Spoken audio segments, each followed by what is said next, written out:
Masses religion को follow करते हैं और रूलर्स पावर को। ये रियलिस्ट पर्सपेक्टिव है जियोपॉलिटिक्स का। आपका पर्सपेक्टिव अलग भी हो सकता है।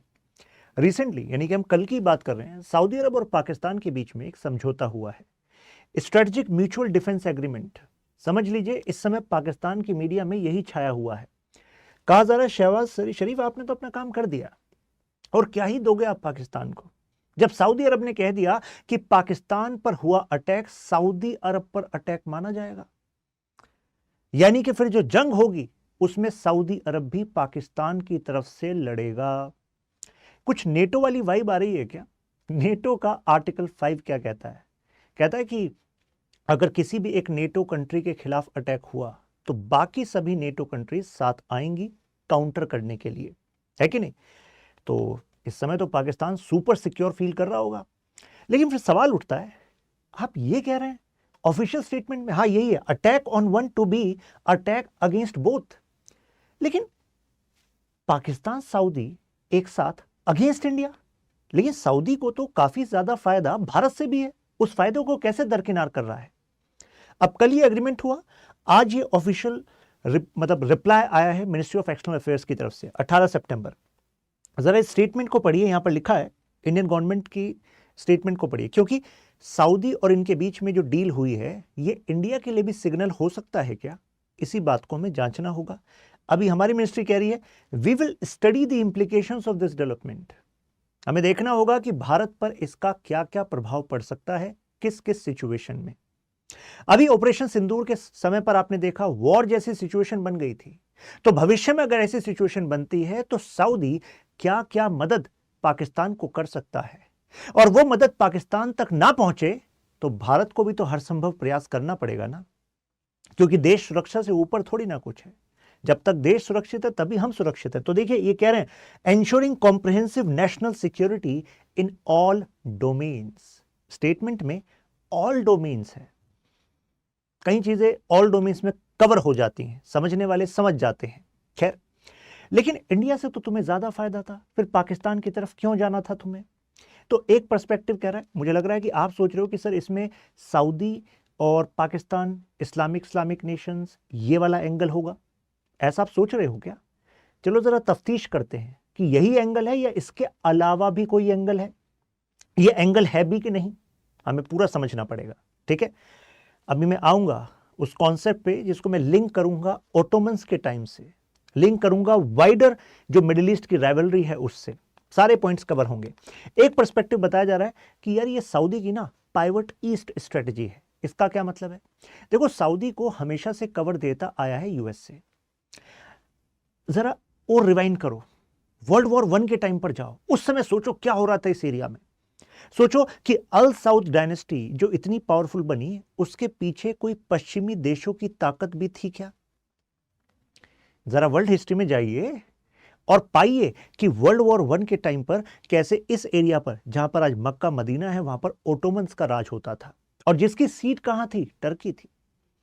और उसके बाद जब ओटोमन्स का डिक्लाइन हो गया और अल साउद डायनेस्टी ये स्ट्रांग हो गई और मक्का एंड मदीना जो 2 होली साइट्स हैं उन पर कंट्रोल इसका हो गया, अल साउद डायनेस्टी का, और यहां पर सऊदी अरब और बाकी जो एरिया आप देखते हैं, क्योंकि ओटोमन्स के डिक्लाइन के बाद क्या था, फिर ब्रिटिश, फ्रांस, ऐसी ताकतों ने समझ लीजिए स्केल रखकर जो है देश बनाए हैं मिडिल ईस्ट एरिया में, कि यहां से ये देश बन जाएगा, वहां से वो देश बन जाएगा। लेकिन बात यह है, ये देश जब वो बना रहे थे तो सऊदी अरब को सुरक्षा की गारंटी जो है वेस्ट से मिल रही थी या नहीं मिल रही थी? मिल रही थी। क्या आज के समय में वो गारंटीज कम हो गई हैं? कुछ लग ऐसा ही रहा है। और अगर सुरक्षा की गारंटी कम हो रही है तो भाई हर किसी को अपना सोचना पड़ेगा। तो यूएसए शायद, अब यूएसए के डिक्लाइन की वजह से शायद सऊदी सोच रहा है कि चलो भाई ईस्ट की तरफ हो जाओ। अब आप कहेंगे ईस्ट की तरफ होने में मतलब क्या बात करें सर, मतलब पाकिस्तान ही मिला है सुरक्षा के लिए? कहानी अधूरी है। पाकिस्तान तो एक पिलर है और इंटरेस्ट पाकिस्तान में भी नहीं है, पाकिस्तान के न्यूक्लियर वेपन्स में है। कि पाकिस्तान देखो, तुमने अपने हाथ से बना दिया है, चलो पैसा टेक्नोलॉजी कहां कहां से चुराई, पैसा लिया, ठीक है, लेकिन अगर हम बनाने स्टार्ट करेंगे फिर वो यूएसए का इंटरवेंशन आएगा, फिर वो आईएईए वाले आ जाएंगे, वो पहले से ईरान को परेशान करते हैं, हमें परेशान करेंगे। हम तो पहले से ईरान के खिलाफ हैं इस मुद्दे पर कि यार तुम क्यों न्यूक्लियर वेपन बना रहे हो, तो जिस मुद्दे पर हम उसके खिलाफ है हम वो काम खुद क्यों करें। लेकिन हमें सुरक्षा चाहिए किसी भी न्यूक्लियर पावर से। अगर ईरान अब और पुरजोर तरीके से बनाने लग जाएगा न्यूक्लियर वेपन और उससे हमें दिक्कत हो गई तो, और ईरान टाइम टाइम पर ऐसे ग्रुप्स को सपोर्ट करता रहा है जो सऊदी की सुरक्षा के लिए खतरा है। यहां इस्लामिक वर्ल्ड की राइवलरी में भी पाकिस्तान काम आ रहा है सऊदी को। आप कहेंगे कैसे? आप याद कीजिए यमन में कौन बैठा है, हूथी रिबेल्स किस पर अटैक करते हैं, सऊदी पर अटैक करते हैं। उनको पैसा हथियार सपोर्ट मिलता कहां से? ईरान से मिलता है। तो भविष्य में इन अटैक की संभावना कम हो, इसके लिए उसको चाहिए न्यूक्लियर डिटरेंस, ऐसा एक मानना है। अब आप कहेंगे सर क्या बात करें सर, न्यूक्लियर डिटरेंस मतलब वहां से एक मिसाइल आई और उसने सऊदी अरमको समझते हैं ना, ऑयल कंपनी, सऊदी की उस पर अटैक कर दिया तो सीधा मिसाइल ही लॉन्च कर देगा क्या सऊदी? देखो सारी चीजें लॉन्च नहीं की जाती, डराया जाता है। और जब मैं न्यूक्लियर वेपन कह रहा हूं आपके दिमाग में मुझे लग रहा है हिरोशिमा नागासाकी आ रहा है कि वैसी तबाही का मंजर होगा। अरे भाई साहब उस जमाने के आगे बढ़िए। अभी केवल स्ट्रेटेजिक न्यूक्लियर वेपन्स ही नहीं, हमारे पास टैक्टिकल न्यूक्लियर वेपन्स भी होते हैं। टैक्टिकल न्यूक्लियर वेपन्स होते हैं जो छोटे साइज के न्यूक्लियर वेपन हैं, जो छोटे एरिया को इंपैक्ट करेंगे, स्पेसिफिक उस टारगेट को हिट करेंगे और उस एरिया से जो आपकी तरफ अगर बढ़ रहा हो दुश्मन कहीं से बढ़े तो उसको एरिया डिनायल मतलब आप कर सकते हैं। उस एरिया का इस्तेमाल फिर वो नहीं करेगा जब वहां रेडियो एक्टिविटी फैल जाएगी। तो ऐसे तकनीकों में भी इसका इस्तेमाल हो सकता है। मागा, अब आप सबको पता है यूएस से तो अमेरिका फर्स्ट मागा करने में लगा हुआ है। तो सऊदी भी लाइक यस, यूएस से जब तुम अपनी डोमेस्टिक पॉलिटिक्स में मतलब अपने आप को सिक्योर करने में लगे हुए हो और जो पहले तुम्हारा जितना ध्यान मिडिल ईस्ट की पॉलिटिक्स में था अब उतना नहीं है, और यहां तो तुम क्लियर कट अब स्टैंड जो है इजराइल की तरफ ले रहे हो। और इजराइल अगर सोवरेनिटी सिक्योरिटी के कॉन्सेप्ट को दरकिनार करते हुए दोहा पर अटैक कर देता है और उसमें सऊदी कहता, उसमें यूएसए कहता है जी हमें तो पता ही नहीं लगा, एक्चुअली वो लेट इंफॉर्मेशन आई, नहीं तो हम बचा लेते। तो ये भी कहा जा रहा है कि चलो बातचीत तो पाकिस्तान और सऊदी के बीच में इस एग्रीमेंट को लेकर काफी समय से चल रही थी लेकिन सऊदी कर नहीं रहा था। कहीं ऐसा तो नहीं है इसके तार जुड़े हुए हैं recent Israel attack on Qatar, जिसमें यूएसए म्यूट रहा और जिसके बाद कतर ने अपने सभी पड़ोसी देशों से कहा, रीजनल पावर से कहा, उसमें सऊदी अरब से खास तरीके से कहा कि भाई इजराइल के खिलाफ खड़ा होना होगा। और कतर ने यह भी इंडिकेट कर दिया, ये देखिए जहां पर अटैक इन्होंने किया इजराइल ने उससे 30 किलोमीटर दूर अल उदैद आपका बेस है जो यूएसए का बेस है, जो कतर ने अपने देश में बेस बनवा रखा है, तब भी कतर सुरक्षित नहीं है। तो यानी कि अब हमें भी कुछ बड़े हथियारों की जरूरत पड़ेगी। अब हम ही क्यों बनाएं, जिसके पास है और वो कोई काम नहीं आ रहा है तो उससे यार रेंट पे ले लो। तो it is like renting the nuclear bomb. एक एंगल तो ये है, मुझे लग रहा है ये बात क्लियर हुई होगी। नेक्स्ट एंगल देखिए सऊदी इस समय काम कर रहा है विजन 2030 पर। उसको अपनी इकोनॉमी को डाइवर्सिफाई करना है और डाइवर्सिफिकेशन के लिए उसको चाहिए इन्वेस्टमेंट। आप कहेंगे सऊदी पे सर पैसों की कमी कहां है, इन्वेस्टमेंट? अरे पूरी बात तो समझिए आप, उसे इन्वेस्टमेंट चाहिए इन टर्म्स ऑफ टेक्नोलॉजी। और ऐसे में हाई टेक्नोलॉजी ट्रांजिशन में कौन अपनी इकोनॉमी को लेकर जा रहा है? चाइना। यूएसए पर रिलाय नहीं कर सकते तो चाइना से वहां पर इन्वेस्टमेंट कराइए। तो चाइना से अपनी इकोनॉमी को डाइवर्सिफाई कराने में पार्टनरशिप जरूरी है और ऐसे में चाइना बीआरआई पर ऑलरेडी काम कर रहा है और पाकिस्तान चाइना बीआरआई का पार्ट है। आप सबको पता है China Pakistan economic corridor, Gwadar port. Saudi को शायद यह लगता है कि ग्वादार पोर्ट के थ्रू अल्टीमेटली व्यापार करना सऊदी के साथ चाइना का वो आसान हो जाएगा और भविष्य का जो रोड है वो यही है, भविष्य का नेटवर्क यही है। नेक्स्ट एंगल देखिए, अब जो इजराइल ने अटैक किया तो सऊदी ये चाह रहा है कि यार ये देखो कि यार इजराइल तो सीधे तौर पर गाजा पर मतलब वो किसी की नहीं सुन रहा। वो यूएसए कह रहा है हम तो कह रहे हैं लेकिन अब देखो कोई डील हो ही नहीं पा रही। तो अब सऊदी को अपनी जनता को भी जवाब देना है जो प्रो पैलेस्टाइन है।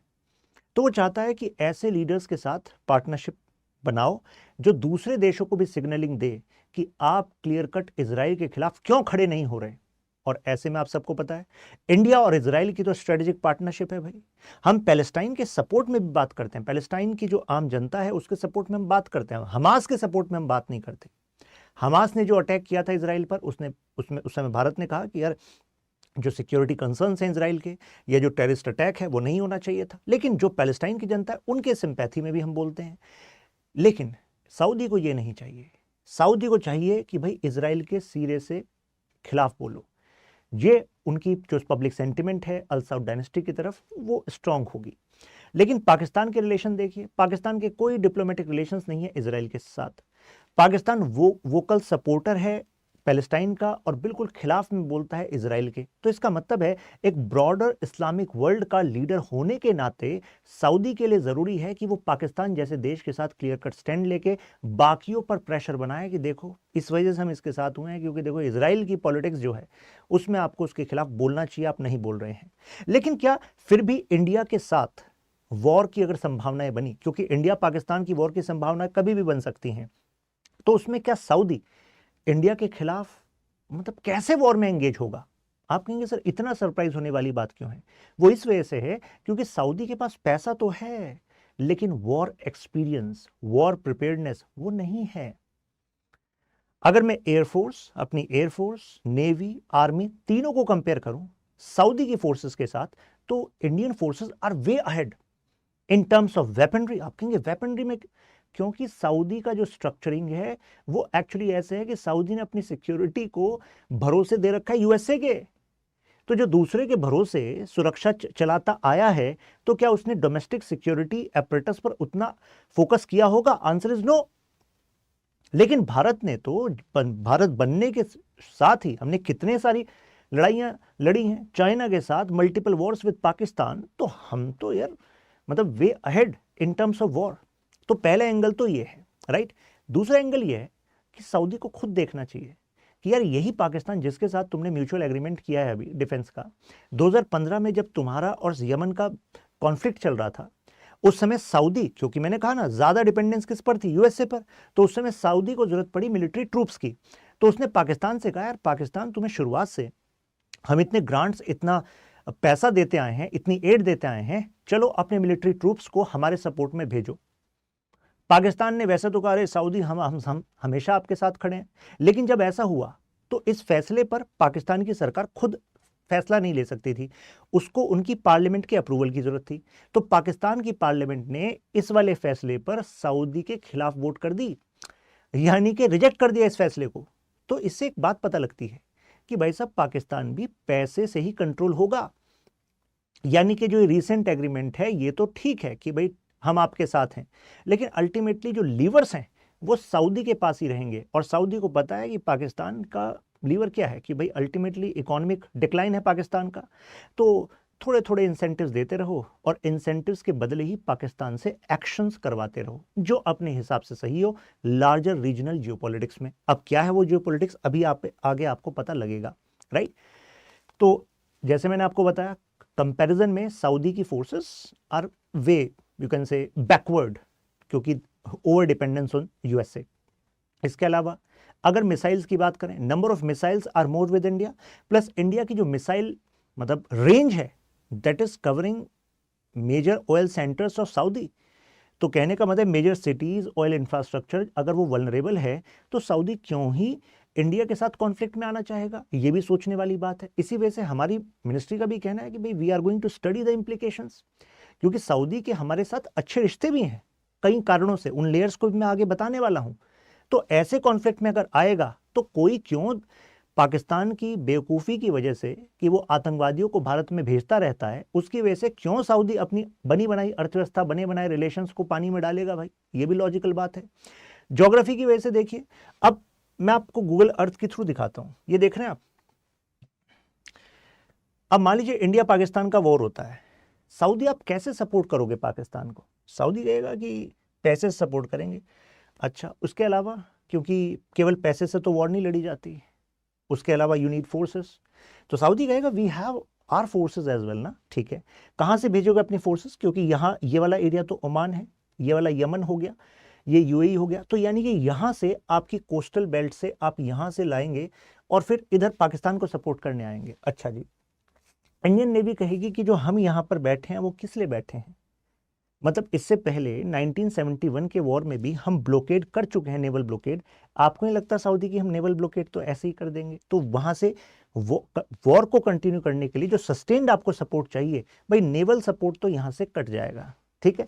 एयर सपोर्ट को हमारे इंडियन एयरफोर्स देखेगी। तो कहने का मतलब है ज्योग्राफिकली भी ये सूटेबल लगता नहीं है कि आप कोई मेजर सप्लाई और मिलिट्री सपोर्ट कंटिन्यू कर पाएंगे एक प्रोट्रैक्टेड वॉर में, which India Pakistan may have in future, अगर होता है तो ये भी बात सही है। दूसरी बात, ये जो ओमान है यहीं पर गल्फ ऑफ, यहाँ पे डुकम है, पोर्ट ऑफ डुकम पर भी हम बैठे हैं। ओमान के साथ भी हमारे रिश्ते बेहतर हैं, और ये देखो ट्रेड, एक्सचेंज प्लस सिक्योरिटी का एक मिक्सचर है। तो ओमान अगर सऊदी के इन्फ्लुएंस में आएगा तो उससे मतलब जो वॉर का सिचुएशन होता है वो सडन सिचुएशन होती है। तो ऐसे में अगर इंडियन नेवी की प्रेजेंस यहां पर है तो वो भी तो मोबिलाइज कर सकती है। और अल्टीमेटली ओमान को पता है कि यहां पर इस एरिया में उसके अपने स्ट्रेटेजिक इंटरेस्ट के लिए इंडियन नेवी के साथ जो पार्टनरशिप है वो उसके लिए फ्रूटफुल है। तो मैंने क्या कहा था वीडियो की शुरुआत में कि मासेस जो है रिलीजियस एंगल पर सोचते हैं, लेकिन जो रूलर्स होते हैं वो पावर्स पर, स्ट्रेटेजिक अलाइनमेंट पर सोचते हैं। अभी आपको आगे और शो करता हूं। दो और एंगल हैं, जैसे कि इंडिया एक बहुत बड़ा ऑयल कस्टमर है सऊदी का, वो इतने बड़े कस्टमर को क्यों खोएगा। प्लस भारी मात्रा में वर्कर्स जो एक तरीके से लाइफलाइन है सऊदी की इकोनॉमी में, उनको क्यों खोएगा, क्योंकि अगर रिलेशंस ऐसे डिस्टॉर्ट होते हैं तो इन दोनों पर नेगेटिव इंपैक्ट पड़ेगा। what is really behind this deal? अब इस डील के पीछे एक्चुअली है क्या। अच्छा, एक एंगल कहा जा रहा है कि यार इसमें ना ये बैटल फॉर मुस्लिम उम्मा है। मुस्लिम उम्मा का मतलब होता है कि जो मुस्लिम ब्रदरहुड है ये टेरिटोरियल बाउंड्रीज से ऊपर है, यानी कि जो मुस्लिम समाज है वो देश की जो टेरिटरीज हैं उससे ऊपर की एक पहचान के बेसिस पर मुस्लिम वर्ल्ड के साथ ब्रदरहुड को देखता है। अब इसमें क्या एंगल है, अभी मैंने आपको एक जिक्र किया था कि यार ओटोमन एम्पायर की सीट कहाँ होती थी, टर्की होती थी, लेकिन बाद में उस मक्का एंड मदीना वाली जो साइट्स हैं उस पर इंफ्लुएंस किसका है, सऊदी का है। सऊदी इज प्रोटेक्टर ऑफ दो साइट्स एज वेल। अब यहां पर दोनों के बीच में राइवलरी है कि मुस्लिम वर्ल्ड का ट्रू लीडर है कौन। टर्की का यह कहना है कि भाई जितने मुस्लिम्स अरबिक वर्ल्ड में हैं उससे ज्यादा मुस्लिम्स तो एशिया में है।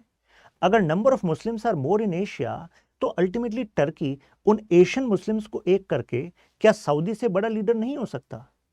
सऊदी में मक्का मदीना का होने का मतलब यह नहीं है कि सऊदी अरब के हैं मक्का एंड मदीना, वो होली साइट्स हैं मुस्लिम्स के लिए, और होली साइट पर किसी एक देश का अधिकार नहीं हो सकता। That is the perspective of Turkey. I hope आप कनेक्ट कर रहे होंगे। ओटोमन कैलिफेट, ये देखिए इस पूरे एरिया में एक समय पर ओटोमन कैलिफेट का राज था। ये देखिए यहां पर मक्का एंड मदीना, लेकिन जब इसका डिक्लाइन हो गया तो फिर अल साउद डायनेस्टी का यहां पर इस एरिया पर कंट्रोल हो गया। खैर, वर्ल्ड वॉर 1 के बाद जो पावर वैक्यूम था उसका फायदा हो गया। अब टर्किश एम्बिशन यहां पर क्लियरली दिख रही हैं। इससे पहले मैंने एक एनालिसिस में बताया था कि कैसे टर्की अपनी सॉफ्ट पावर का भी इस्तेमाल कर रहा है, ऐसे शोज को स्पॉन्सर कर रहा है जो टर्की की पहचान उस ऑटोमन माइट से कनेक्ट करें और फ्यूचर भी टर्की लेड मुस्लिम वर्ल्ड ऑर्डर का शो हो। और ये शोज जो हैं, ये टीवी सीरीज जो हैं, दुनिया भर में पॉपुलर करने में टर्की लगा हुआ है। तो सॉफ्ट पावर का भी इस्तेमाल कर रहा है और हार्ड पावर का भी इस्तेमाल कर रहा है। हार्ड पावर में आता है पैसा और हथियार। याद हो आपको ऑपरेशन सिंदूर से ठीक पहले टर्की का जो प्लेन है वो पाकिस्तान में था, वो ड्रोन का सपोर्ट पाकिस्तान को दे रहा था, फाइनेंशियल सपोर्ट पाकिस्तान को देता है ऐसा कहा जाता है। अभी हम स्पेसिफिक फिगर पर भी जाएंगे जो कहती है कि 1.5 बिलियन डॉलर के आसपास की डील्स जो है पाकिस्तान को मिल रही हैं जो पाकिस्तान के फेवर में है। टर्की मतलब दोनों तरीकों का इस्तेमाल कर रहा है। एर्डोगन कहते हैं कि देखो यार मुस्लिम वर्ल्ड, तुम देखो कि सऊदी जो है वो ट्रेडिशनली यूएस के फेवर में काम करता आया है, क्योंकि इसकी सुरक्षा का जिम्मा यूएसए इसका इतना बड़ा कस्टमर। तो यानी कि जब पैलेस्टीनियन मुस्लिम्स की बात आएगी तो सऊदी जो है वो इजराइल के खिलाफ एक स्ट्रॉन्ग स्टैंड नहीं ले पाएगा। मुस्लिम्स को चाहिए एक स्ट्रॉन्ग प्लेयर, और स्ट्रॉन्ग प्लेयर टर्की है। एर्डोगन ऐसा शो करना चाहते हैं। हालांकि इस राइवलरी में ईरान कह रहा है मैं क्यों नहीं, ईरान अपना स्टैंड ले रहा है, हम सब जानते हैं।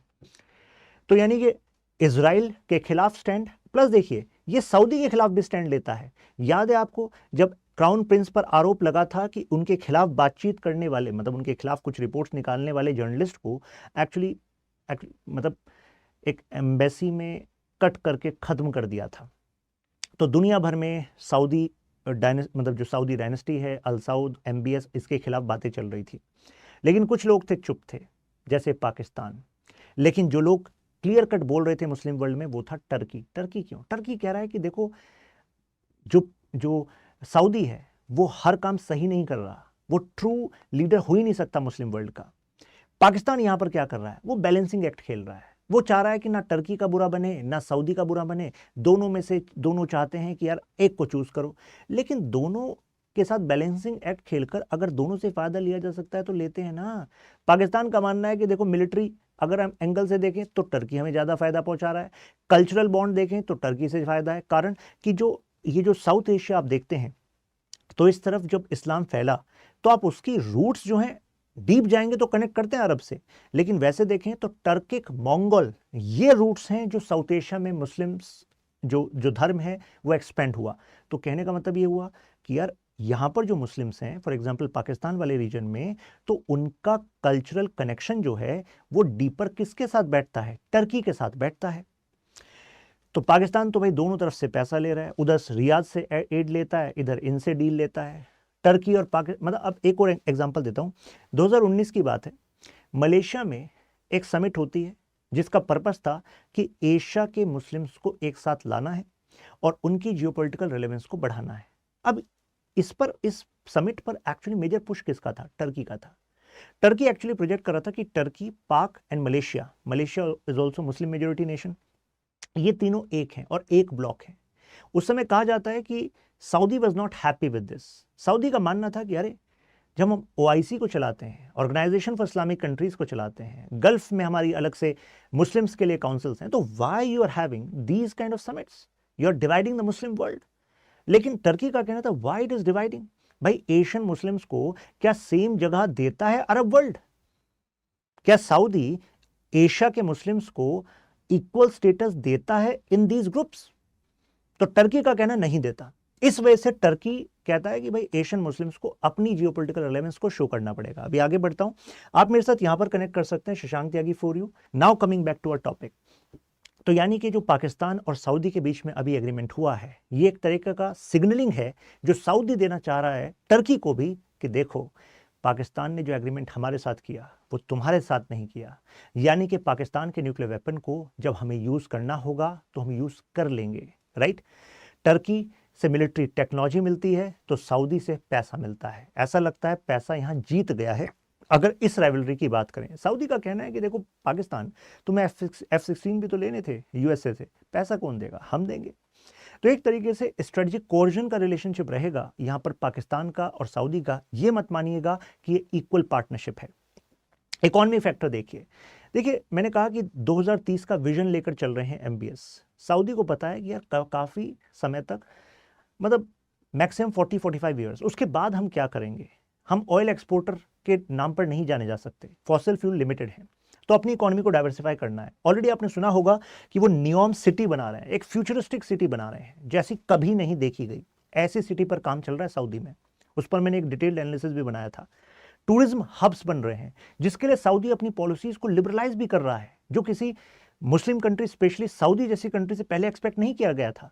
और सऊदी को लगता है इससे वो अपनी इकोनॉमी को डाइवर्सिफाई कर पाएगा, अपने नेशन को आगे तक के लिए सुरक्षित कर पाएगा। ये फ्यूचरिस्टिक विजन है सऊदी का। लेकिन जो रीजनल कॉन्फ्लिक्ट्स हो रहे हैं, जैसे आप देख रहे हैं Iran, Israel Gaza and then Lebanon and then Yemen, और ये इराक के टेररिस्ट ग्रुप्स, और इन सब में ईरान का हाथ, तो सऊदी इन सब से परेशान आ गया है। सऊदी को चाहिए कि यार रीजनल कॉन्फ्लिक्ट का असर हम पर ना हो, और उसके लिए हमें चाहिए एक डिटरेंस का कवर। वो डिटरेंस का कवर इससे पहले यूएसए देता था, यूएसए नहीं दे रहा, तो अब वो एडिशनल लेयर हमारे लिए कौन काम करेगा? वो पाकिस्तान का न्यूक्लियर जो सेटअप है वो काम कर लेगा, ऐसा इनका मानना है। तो एक तरीके से डोमेस्टिक न्यूक्लियर प्रोग्राम बनाते तो फिर हमसे पूछा जाता कि न्यूक्लियर प्रोग्राम क्यों बना रहे हो, इससे तुम ईरान के साथ राइवलरी को बढ़ा दोगे, तो इससे अच्छा है कि रेंट कर लेते हैं बॉम्ब को। अब फिर है एक हिस्टोरिक बैक स्टोरी जिसकी वजह से भी मुझे लगता है कि पाकिस्तान और सऊदी में इतनी करीबियां हैं। देखिए 50 सालों का इनका डिप्लोमेटिक रिलेशन का इतिहास है। 1979 में एक बड़ा, मतलब रोचक और यू कैन से बहुत ही डेंजरस वाली सिचुएशन आ गई थी। जो मक्का मदीना है तो वहां पर जो ग्रैंड मॉस्क है, तो ग्रैंड मॉस्क को एक ग्रुप ने कब्जा लिया था, इंसर्जेंट्स ने कब्जा लिया था। आप कहेंगे कैसे?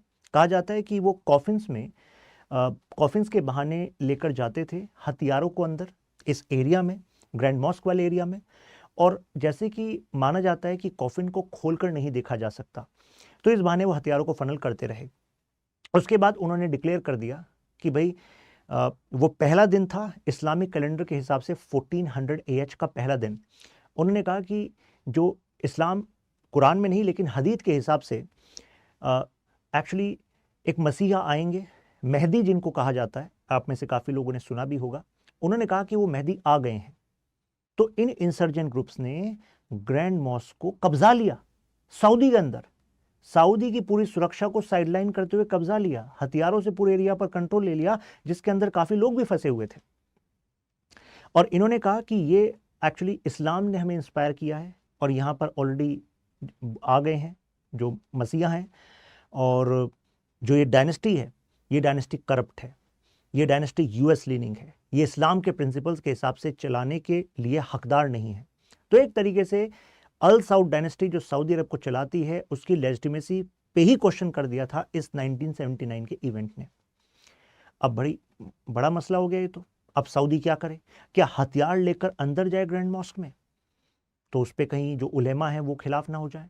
तो खैर सऊदी के इन्फ्लुएंस में उलेमाज थे, उलेमाज ने फतवा इशू किया और कहा कि हम एक्सेप्शन देते हैं क्योंकि एक विशेष स्थिति है, यहाँ पर हथियारों का प्रयोग हो सकता है। लेकिन फिर बात सामने आई कि सऊदी की खुद की फोर्सेस अपने ही इस एरिया में इस ग्रैंड मॉस्क को सुरक्षित करने में सक्षम नहीं है।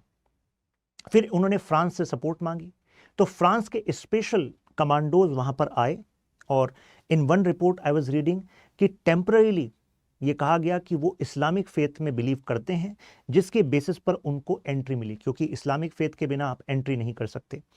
और उसके बाद उन्होंने इस टैक्टिकल ऑपरेशन से टीयर गैस का इस्तेमाल करा, मतलब हथियारों का इस्तेमाल करा और फाइनली उन इंसर्जेंट्स को न्यूट्रलाइज कर दिया और दोबारा से ये एरिया पूरा सऊदी अरब के जो डायनेस्टी है उसके कंट्रोल में आ गया। तो ऐसी सिचुएशन भी हुई। कहा जाता है इसी सिचुएशन के समय पाकिस्तान ने भी अपने ट्रूप्स को वहां भेजा था। तो यानी कि अल साइद डायनेस्टी की लेजिटिमेसी बनी रहे, उसको एक्सटर्नल और इंटरनल थ्रेट से बचा कर रखा जाए।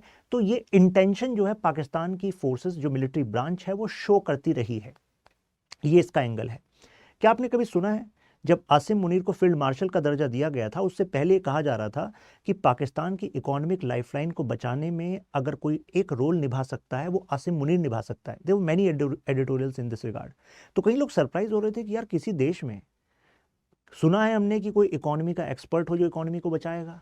भाई फाइनेंस मिनिस्टर है जो वर्ल्ड बैंक IMF से बात करके इकोनॉमी को बचाएगा। ये पहली बार सुन रहे हैं कि इनके मिलिट्री जनरल जो है देश की इकोनॉमी को बचाएंगे। ये कैसे हो सकता है? तो वहां पर एक बात कही जा रही थी कि आसिम मुनीर के अच्छे संबंध हैं सऊदी अरब से, और सऊदी अरब से अच्छे संबंध का कनेक्शन क्या है कि भाई साहब आपको जब भी सुरक्षा की जरूरत पड़ेगी तो पाकिस्तान में तो ऑलरेडी डिस्प्रोपोर्शनेट आर्मी है, जितनी इनका एरिया है, जितनी इनकी जनसंख्या है उसके प्रोपोर्शन से कहीं ज्यादा इन्होंने आर्मी अपनी बनाई हुई है। और अल्टीमेटली क्या करें उसका, तो कम से कम इस बहाने ये दिखाकर, सपोर्ट दिखाकर कुछ पैसा ही ले लें। तो इस एंगल में वहां पर आर्मी जनरल काम का था और फाइनली वो आर्मी जनरल काम आया भी। इसी वजह से आसिम मुनीर का फिर आपने देखा कद बढ़ता चला गया। और आप कहेंगे तो मतलब ये तो फिर हर आर्मी जनरल का होना चाहिए। अरे भाई साहब सिचुएशन मायने रखती है।